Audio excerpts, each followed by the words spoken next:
And Gerald could have contacted me at any time to ask about. He has not done so.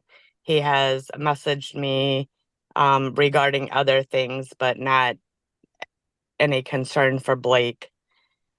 I've expressed my concerns to CPS, uh, considering my daughter, concerning my daughter. Um, there, she took adult toys out of our bedroom, and that didn't happen just once. It's happened on multiple occasions. The 37th Circuit Court is now in session with the Honorable Brian K. Kirkham presiding, calling case 2024-1603 DM, Gerald Shoemate versus Megan Shoemate. Today is Monday, July 29, 2024 at 9:56 a.m. Court will note the appearance of Ms. Ballast on behalf of the plaintiff. This matter is before the court on the plaintiff's motion for return of children. Ms. Ballast, go ahead. Good morning. Thank you, Your Honor. We filed notice of this motion on July 9th, 2024. I had an earlier motion before this court, which was seeking the same relief at the time of the filing of the complaint. I'm sure the court has read my motion. Mother has blocked all access to the minor child by my client, made it so that he can't contact them and vice versa. We're asking for the same relief we were seeking earlier, and significant time has passed because the mother refused personal service by a process server for nearly a month since the filing of this case. So some of my facts are a little bit old, but the relief is still the same. Be with his father. He should be granted temporary sole legal custody and physical custody, and the court should set an expedited hearing for this matter on those issues. Okay, thank you. Ms. Shoemate, what's your response?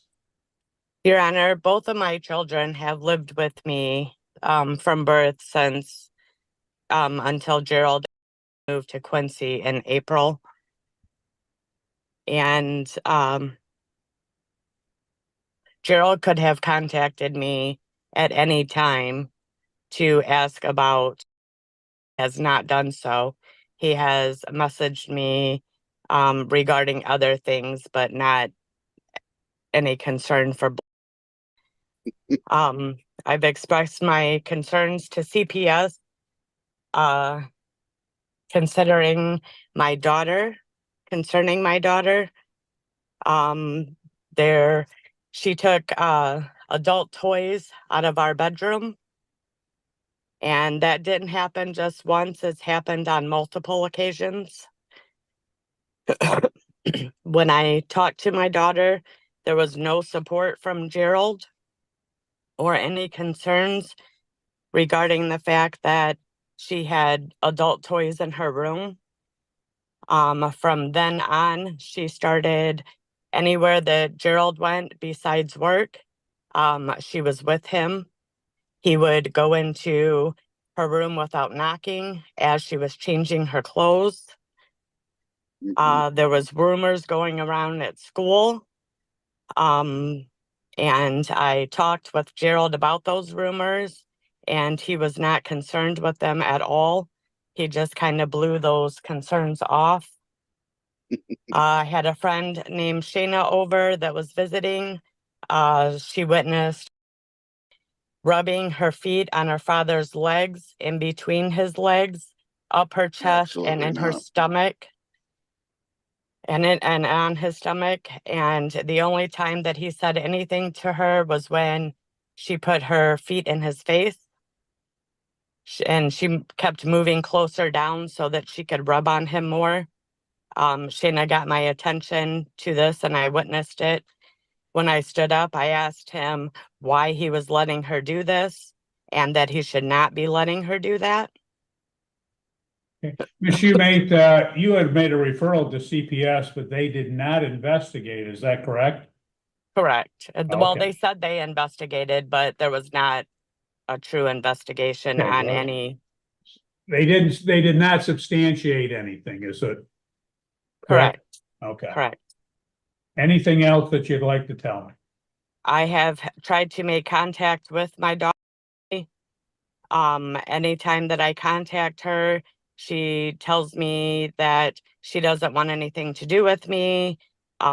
She has called me names, that she's, only listening to her father.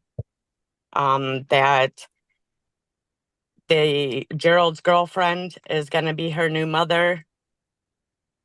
And I have all those text messages, that when they move from where they are currently staying at in a camper, they are buying a house, and they're doing that after the divorce so that I can't get the house. There has been an occasion where Gerald's oldest son was at our house and was rubbing and pushing himself up. And that he slapped across the face. I did tell CPS that. And I have text messages from stating that. Thank I you. have, Well, what the court's gonna do on a temporary basis, it does sound, court does note that the children were enrolled in Quincy apparently, although enrolled in Lakeview since the beginning of his schooling. So there's some issues obviously there. Parties did separate in March of 2024.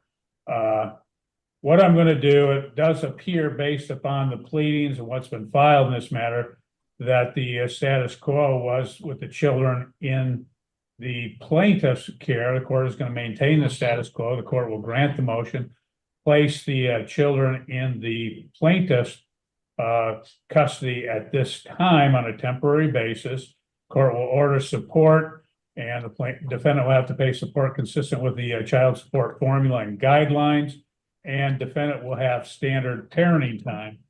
Mr. Shoemate, what that means is that the defendant has parenting time with the child that's in your care. Well, with both of the children, she'll have on an alternating weekend basis, one midweek per week, as well as alternating holidays and et cetera. So you'll have to make sure that that's accomplished, sir. And Your Honor, go ahead. I have had since the separation. This is not a case of him going back into Gerald's care. I have had him. Okay. No, absolutely not. Okay, hold on. I don't need to take any testimony from parties. That's going to be the order of the court. Court does, we'll have to address that later when we can have an evidentiary hearing, but it appears that based upon the enrollment, et cetera, of the kids in the school, that it would show that the child was in that particular locale. So the court will continue that. The court does note that the defendant moved to Vicksburg, apparently, which is outside of any of the school districts where the children had resided. So that will be the order of the court. And Ms. Ballas, you can submit under a 7-day notice of entry. I'd be happy to do that. Can I ask a further clarification? No, we're done. You can ask clarification, but go ahead. How soon should the children be returned to plaintiff? Well, they should be returned immediately. So I say tonight at 6:00 p.m. Thank you. Thank you. Have a good day. Thank you. You too. Thank you, Your Honor.